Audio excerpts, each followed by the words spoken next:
Hey guys, this is Garrett. Welcome back to the Ignite Your Run series. Today I want to be really quick on this video and just show you a basic mobility, flexibility drill that hits so many different things.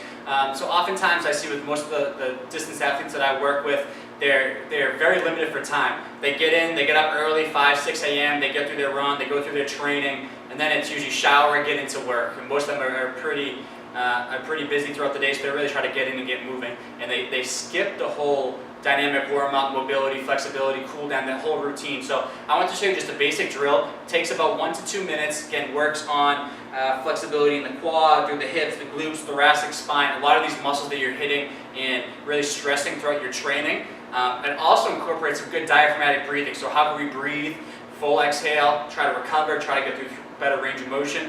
So it's really an all-encompassing mobility drill that I think you'll find pretty important. So what you're going to do with this, it's called the Brettzel 1.0. You're going to lay on your side. I like to usually support the head and neck. The spine should always be in a neutral alignment. Even though we will go through some rotation, we should always be lined up neutral. So try to find something you can prop under the head to keep yourself in a good position.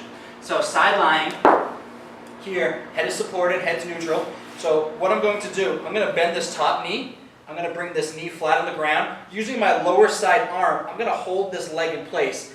And then from there, what I'm going to do is look at that bottom leg. That's going to come back into a quad stretch. So I don't want this knee to be held underneath me. I want to really try to pull and extend the hip back. That's where you're going to get a good stretch in that bottom leg from the quad and the hip flexor. So from that position, this leg is holding down. I try to get up here level with the hip about 90 degrees. Bottom leg, I'm not sitting back here crunched under. I'm extending the hip.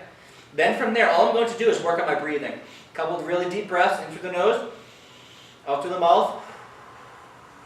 As I exhale, you should usually start to feel, you can sink and hold these positions a little bit better. So as you do that and range of motion starts to free up there just a little bit, we try to kind of release some of that stiffness. Try to extend the leg back or pull this back leg a little more heel to butt to increase the stretch through the tissue. So after I kind of relax into that position, then what I'm going to do is add some nice deep breaths and thoracic rotation. So I'm going to go and try to rotate my shoulder backwards. As you start to rotate, once you start to hit your limit, you'll notice this front leg wants to creep up off the ground. So really try to just hold that leg in place, or if you need some kind of prop, if you feel like you can barely move and rotate your upper spine without that leg lifting up, do the same thing here. Get some kind of roller, get some kind of pad, prop up that knee just a little bit to give yourself a little bit of leeway, and you can go ahead and rotate a little further. So nice deep breath. Rotate, start to look the head towards the side.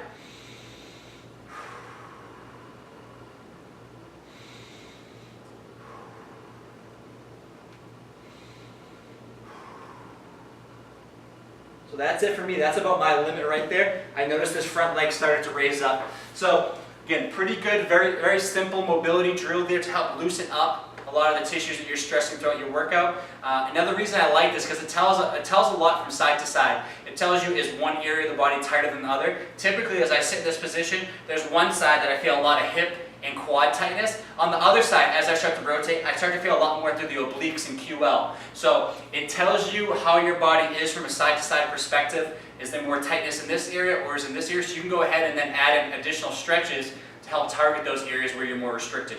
So there you go, guys. There's the Brettzel 1.0. Hope you enjoyed this. Again, try this before, after, throughout your week to help, again, loosen up and really try to release some tension from the tissue. And thank you for checking out this video today. Thank you.